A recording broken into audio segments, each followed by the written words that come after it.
नमस्कार दोस्तों, स्वागत है एक बार फिर से आप सभी का मेरे चैनल पे। आज की वीडियो में आप लोगों को यीडा यमुना एक्सप्रेसवे में जो प्लॉट्स आए हैं रेजिडेंशियल प्लॉट्स, उसके बारे में जानकारी दूंगा।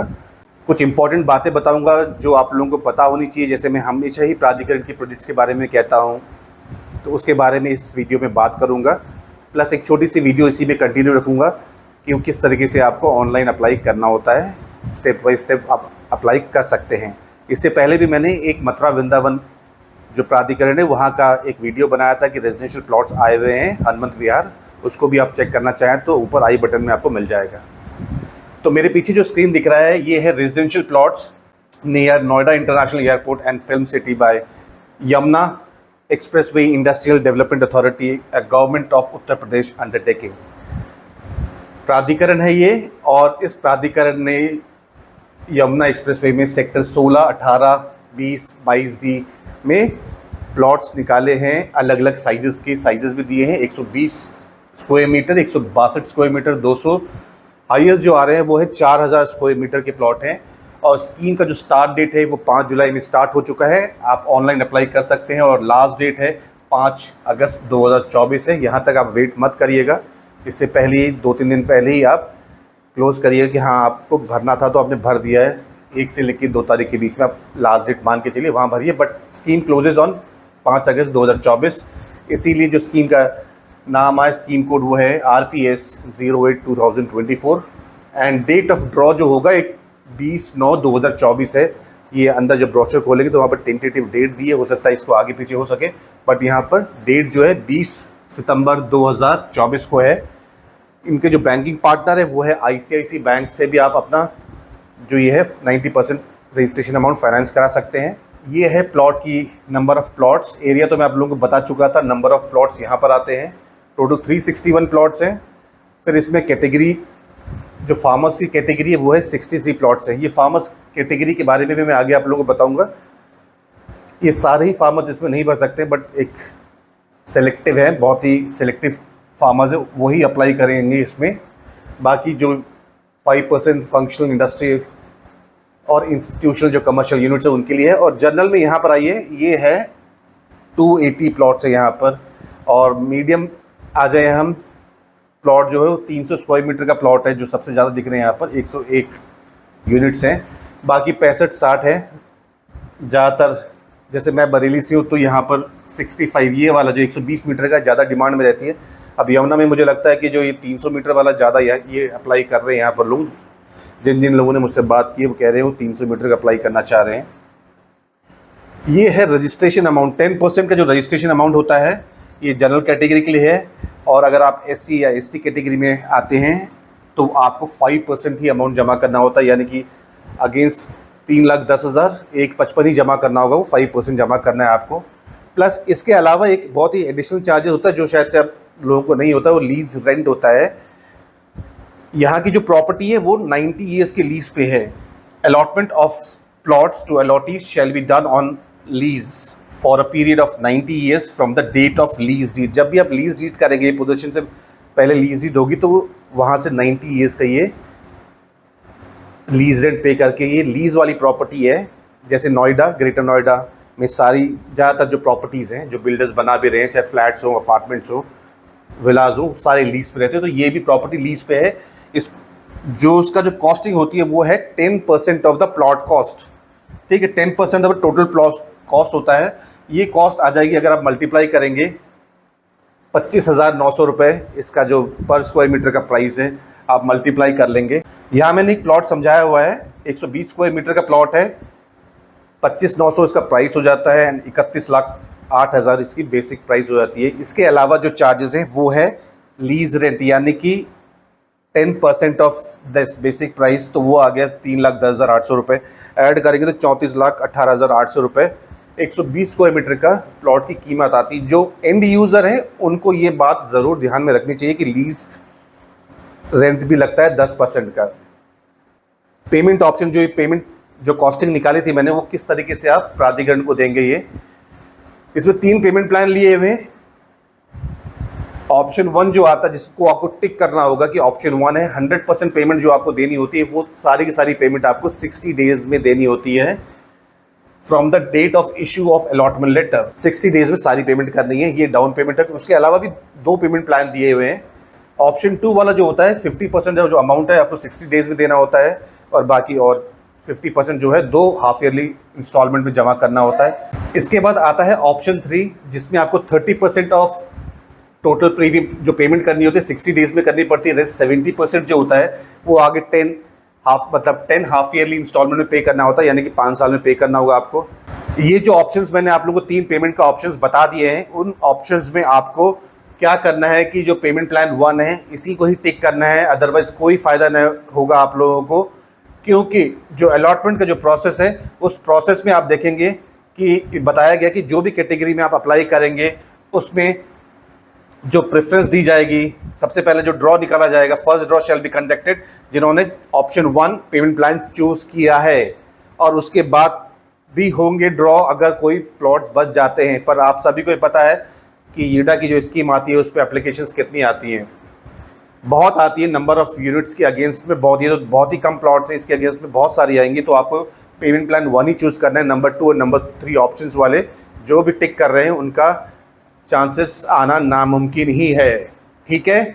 इसीलिए कैटेगरी 1 ऑप्शन 1 यानी कि पेमेंट प्लान 1 ही ऑप्ट करना है आप लोगों को।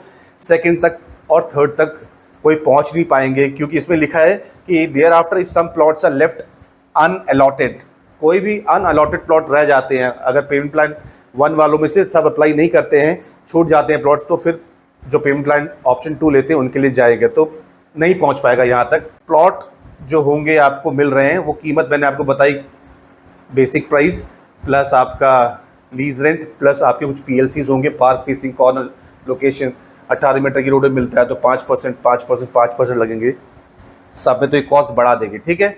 या जो यहाँ पर फार्मर्स की मैंने स्टार्टिंग में बात की थी कि फार्मर्स कौन से होंगे, ये है कि farmers whose land has been acquired purchased for the plant development of Yamuna authority, industrial development authority, या फिर जेवर एयरपोर्ट के इधर पे जो लैंड एक्वायर की गई थी, वो किसानों को ही, जो फार्मर्स होंगे उन्हीं को ये 17.5% वाला रिजर्वेशन मिलेगा, ठीक है। ये छोड़ दीजिए, जो इम्पोर्टेंट आप लोगों के लिए बता दूँ, इसमें रिजर्वेशन भी दिया गया है। रिजर्वेशन आप यहाँ देख लीजिएगा। कुछ लोगों ने पूछा था मुझसे कि जो हैंडीकैप है क्या वो किस तरीके से वो अप्लाई करें, क्या वो उत्तर प्रदेश के बाहर के हैं तो अप्लाई कर सकते हैं। जो यहाँ पर बहुत ही मेंशन किया गया है clearly, it was decided by the authority that there will be reservation for handicapped applicants of Uttar Pradesh. Uttar Pradesh की जो एप्लीकेंट होंगे हैंडीकैप्ड होंगे उनके लिए ही रिजर्वेशन होगा। This shall be 4% of total plots, छोड़ दीजिए होगा, बट ये है कि handicapped applicant of Uttar Pradesh. The allotment of this category shall be through draw of plots, and in the draw of lot 1% छोड़ो, इसको भी ये हो गया। अब आप ये देखिए कि क्या है, handicapped SC/ST applicant होंगे जो attested copies of certified by government of Uttar Pradesh, यहाँ से करना होगा आपको, attested copy देना होगा। सिर्फ उत्तर प्रदेश के ही handicapped वालों को रिजर्वेशन दिया गया है, ठीक है। फिर आगे बढ़े हम, ठीक है। ये रिफंड के बारे में भी पूछते थे कि उनका पैसा कब तक वापस आ जाएगा।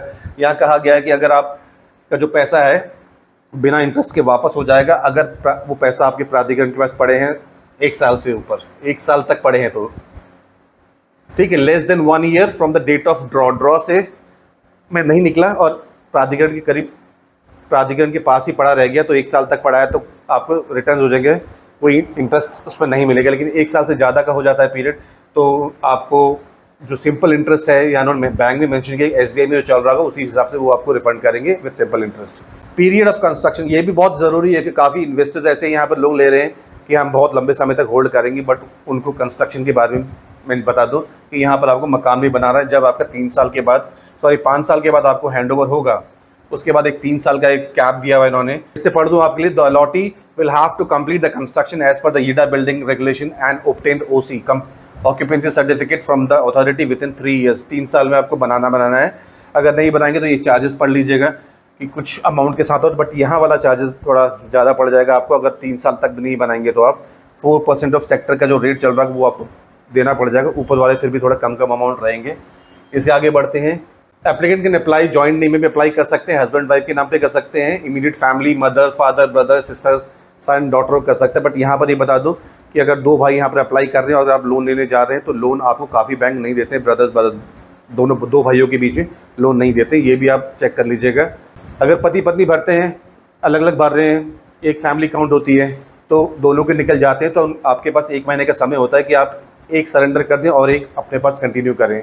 ये भी ज़रूरी है, दोनों आप नहीं रख सकते इसमें। अगर आपने ट्रांसफ़र में रीसेल में कोई प्रॉपर्टी खरीदी है तो आपके ट्रांसफ़र क्लॉज में कुछ मेंशन है इस बारे में, तो आप नहीं भर सकते हैं।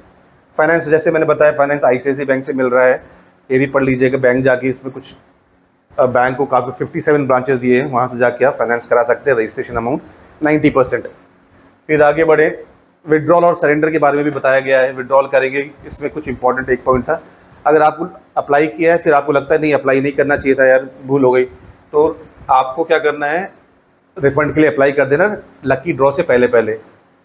फिर no withdrawal application will be entertain after final publication of eligibility list. हाँ, एक लिस्ट निकाली जाएगी बाद में कि कौन कौन से इसमें एलिजिबल हैं। List of eligible, list of successful applicant बाद में निकाली जाएगी, जब ड्रॉ के बाद में।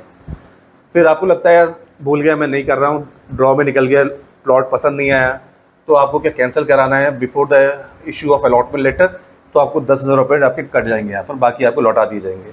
बाकी और भी पॉइंट्स हैं, ये पढ़ लीजिएगा। ये देखिए फॉर्म में मेंशन है, पीडीएफ उसको डाउनलोड कर लीजिएगा, नहीं है तो मुझे बताइएगा। फिर आप ऑनलाइन कैसे अप्लाई करें, स्टेप बाय स्टेप प्राधिकरण ने मेंशन किया है अपने वेबसाइट पे भी, वही मैं आप लोगों को बता देता हूँ कि RPS 08/2004 में कैसे 24 में सॉरी कैसे अप्लाई करना है। आपको सबसे पहले यमुना एक्सप्रेसवे की जो वेबसाइट है yamunaexpresswayauthority.com, कुछ लोगों ने इसमें वेबसाइट बना ली है, फेक वेबसाइट बना ली है और वो भी ऑनलाइन थी। अब मैंने चेक कर रहा हूँ, शायद नहीं दिख रही है, बट आप लोगों को इसी वेबसाइट में जाके अप्लाई करना है। ये ऑफिशियल वेबसाइट है प्राधिकरण की, Yamuna expressway industrial development authority की। आपको जब ये ओपन हो जाएगा, आपकी जो स्क्रीन आ जाएगी उसमें आपको दिखेगा RPS 08/2024, इसमें क्लिक करना है। क्लिक करके आप आगे जब बढ़ेंगे तो यहाँ पर ये स्क्रीन आएगी, यहाँ पर आपको रजिस्टर करना होगा। आपको applicant name, mobile number and email ID और कैप्चा आपको देना पड़ेगा। रजिस्टर करके जैसे ही रजिस्टर करेंगे आपके पास में रजिस्ट्रेशन करने के एक SMS आ जाएगा, लॉगिन क्रेडेंशियल्स होंगे, ईमेल भी किया जाएगा, पासवर्ड दिया जाएगा उसमें आपको। तो आपको अपना ईमेल आईडी या मोबाइल नंबर जो भी डाल सकते हैं, पासवर्ड मेल के थ्रू आया होगा, SMS आया होगा, और कैप्चा डाल के लॉगिन करिए। लॉगिन करने के बाद आपको ब्रोशर फीस मैंडेटरी, इसमें क्या है, ब्रोशर फी मैंडेटरी है 600 रुपये की, वो आपको पे ही करनी पड़ेगी, तभी आप आगे बढ़ सकते हैं आगे स्क्रीन पे, ठीक है। बिना इसको एक्टिवेट किए हुए नहीं बढ़ सकते हैं। फिर उसके बाद ये फीस आया, फीस जमा करेंगे, अप्लाई ऑनलाइन बटन में आप क्लिक करेंगे। देखिए ये वाला यहाँ पर आएंगे, 600 रुपये करेंगे, यहाँ पर फॉर्म ब्रोशर को डाउनलोड हो जाएगा, अप्लाई ऑनलाइन होगा, यहाँ क्लिक करेंगे आप तो ये फॉर्म आ जाएगा। इस फॉर्म आने के बाद आपको डिटेल्स भरनी है, सेव एंड नेक्स्ट करना है। फिर fill the address detail form, after filling the information click save and, ये वाला जो है एड्रेस डिटेल आपको फिर भरना है, सेम सारी चीज़ें भरनी है आपको, सेव एंड नेक्स्ट करना है। फिर आपको रिफंड, सपोज नहीं निकलता तो कहाँ रिफंड करेगा प्राधिकरण, तो आपको एक रिफंड वाला फॉर्म भी फिल करना है। एप्लीकेंट का नाम, एड्रेस जो भी करेंगे ये सब चीज़ करेंगे। No details will be changed और updated after successful submission of the form, जब आप सबमिट कर देंगे कोई नो चेंजेस नहीं अलाउ किए जाएंगे। सेव एंड नेक्स्ट करेंगे, ये वाला detail, refund detail, account number, bank का नाम, अकाउंट नंबर, सब IFSC code, branch name, pan card number, save and exit. फिर आपको अपने डॉक्यूमेंट जो डॉक्यूमेंट से अपलोड करने हैं, फ़ोटो, पैन कार्ड, आधार कार्ड, जो भी उसमें दिया गया होगा वो आपको करना है। कहाँ करना है आपको, ये वाले डॉक्यूमेंट फॉर्म में करना है। और 200 KB सारे डॉक्यूमेंट की साइज़ आप पहले से इसको कंप्रेस कर लीजिएगा 200 KB में, यहाँ करके आप अपलोड करें और सेव कर दें। सेव करने के बाद मेक पेमेंट वाला आने वाला है आपके पास, रजिस्ट्रेशन फ़ी आएगा, ये अमाउंट अपने आप ऑटोमेटिक आ जाएगा। पे नाउ करेंगे तो ये आ जाएगा, payment mode RTGS, NEFT, net banking, debit card, credit card, UPI आ जाएगा, जो भी आप कंफर्टेबल है उसमें आप पे करिएगा। प्रोसीड नाउ में आप कर दीजिएगा तो आपका फॉर्म सबमिट हो जाएगा। फिर भी आपको in case any query of processing the payment, कोई दिक्कत आई है इसमें पेमेंट करने में, तो आप send an email to us. ये प्राधिकरण कह रहा है कि इस ईमेल आईडी पे आप मेल करेंगे with application form number, registration phone number, registered phone number, registered email address, date of payment and amount, payment detail, जो भी स्क्रीनशॉट लिया है आपने वो लेके आप यहाँ करिए। कोई दिक्कत आई है तभी करिएगा, अदरवाइज़ ये बनता नहीं है। कह रहे हैं 24 से 48 घंटे में वो आपको इसके बारे में डिटेल बता देंगे। ठीक है, तो ये डिटेल हो गई सारी की सारी यमुना ईडा में जो प्लॉट निकले हैं, रेजिडेंशियल प्लॉट 120 मीटर से लेकर 4000 स्क्वायर मीटर तक है, उसकी डिटेल ये दी गई है। तो ये कंप्लीट डिटेल मैं देना चाहता था। वीडियो थोड़ी बड़ी हो गई है, अभी तक बने हुए चैनल पे, तो चैनल को ज़रूर सब्सक्राइब कर लीजिएगा, अपने दोस्तों के साथ भी शेयर करिएगा इस वीडियो को, एक वीडियो को लाइक भी कर दीजिएगा और नोटिफिकेशन और बेल आइकन को भी ज़रूर प्रेस कर दीजिएगा। तो आज के लिए बस इतना ही। Thank you and thank you for watching.